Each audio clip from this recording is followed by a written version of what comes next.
Holly McKhann here with the latest Orange County housing market update. And wow, I'm surprised. This is something new and different that doesn't usually happen in the fall. I'm a local realtor in South Orange County, and in case you don't know it, my husband and I have fixed and flipped over 250 homes in Southern California.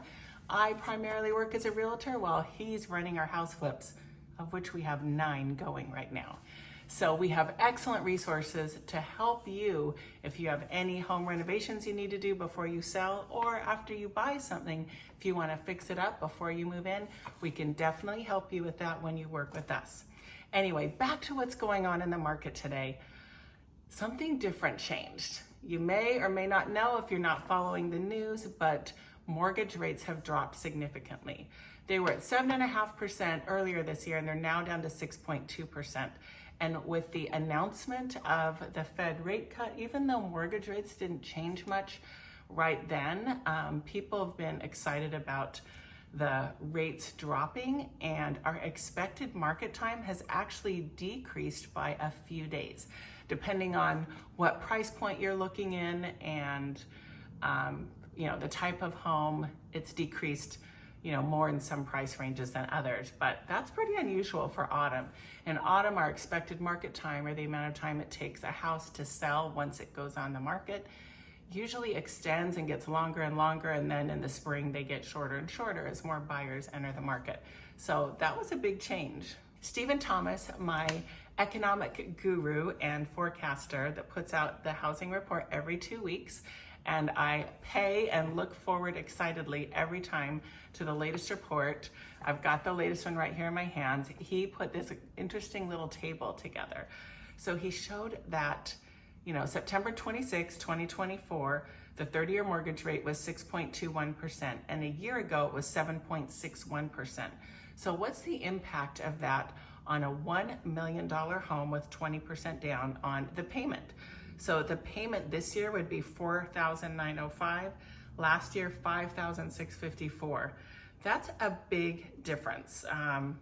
Wow, almost $1,700. That's a lot of money. So it makes a big difference in affordability, or just your comfort level. Would you rather pay $4,900 a month or $5,600 a month if you are looking at a home purchase? So we have more people that enter the market, and with more people entering, it's bringing how long it takes a home to sell down to lower days. The active listing inventory decreased by 29 homes in the past 2 weeks, down 1%, and now sits at 3,666. Its first drop since March. Last year, inventory was at 2,340 homes, 36% lower, or 1,326 fewer. The 3-year average before COVID was 6,400. That's what our normal was. Things have changed so much. So I want to give you a quick little breakdown of the market by price point. So for a home price between 0 and 750,000, which is almost all condos and townhomes, it's pretty rare you can get a single family home in that price range. The expected market time for that category of home is 49 days. And last year it was 33 days. So it's taken a little bit longer now for that to sell.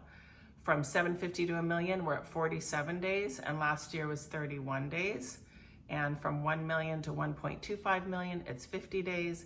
Moving on up, if you're in the $4 to $6 million category, it can take on average 199 days for that home to sell. And 6 million and up, 391 days. So it's not unexpected for a high-priced home to take over a year to sell. Another interesting fact is there were 1,877 closed residential resales in August, down 5% compared to July 2023. So right now, our expected time across all of Orange County and all product types is 71 days.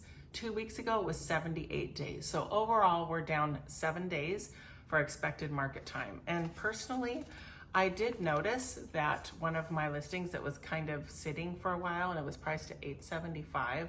I thought it would sell within the first week or two, but it did take about 5 weeks to sell. And it did sell, during this time frame. So thankfully, one of my sellers got the benefit of the increased demand and got their home under contract. So there you have it, the latest OC housing report. I've got the entire report with all the charts, graphs, and tables for you at the link below. So if you'd like to check it out, look at your individual city, make sure you click the link. And as always, make sure you like and subscribe to my channel if you'd like more great real estate information and help.